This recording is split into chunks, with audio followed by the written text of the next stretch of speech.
on March 1st, I had just opened a new production of Samson and Delilah at the Washington National Opera in DC. I returned home, and in the next week, thinking to myself, maybe I shouldn't be doing this, but being careful, I flew to Seattle for some meetings about an upcoming Bohème. I flew to Nashville Symphony for some meetings about a Figaro with the symphony there, all the time thinking these are not going to happen. And I don't know why they're not just saying they're not going to happen. I got back on March 8th to LA, and that was pretty much that. So there was cancellation or postponement of these and other professional productions. And we've just heard yesterday or on Friday, that classes won't resume at UCLA until next fall. So they are canceled this quarter, spring quarter, summer quarter, and that's where we are.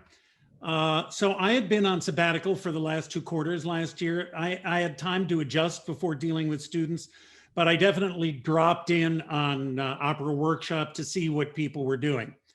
The voice teachers were figuring out using various platforms how to teach, but for teaching singing is different from rehearsing an opera.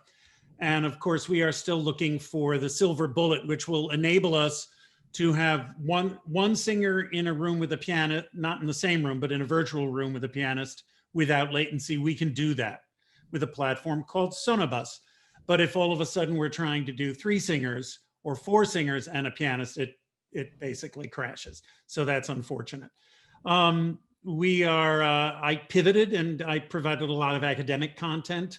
We did a big course for our students called Dance, Dress, and Decorum, which was kind of fun. It was 500 years of fashion from the Renaissance to the Edwardian, and talking about what people wore and why they wore it and what was going on politically. And that was fun, although it was very interesting navigating the waters of what happened when one of the instructors by accident said, and then Columbus discovered America. Oops. Yeah, so yeah, but that's the job. So I said that was, shouldn't have said that, apologized, and we moved forward. Because we certainly know at this point that learning how to correct yourself is part of the deal.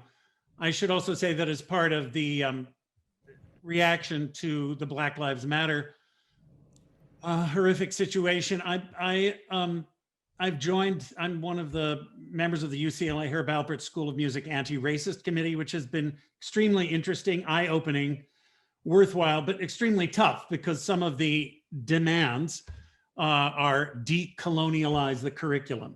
Well, that's a tall order, and what exactly does it mean? Does it mean no more Beethoven, which is what some people think, or does it mean more world music, which we have anyway? So we're trying to figure that all out.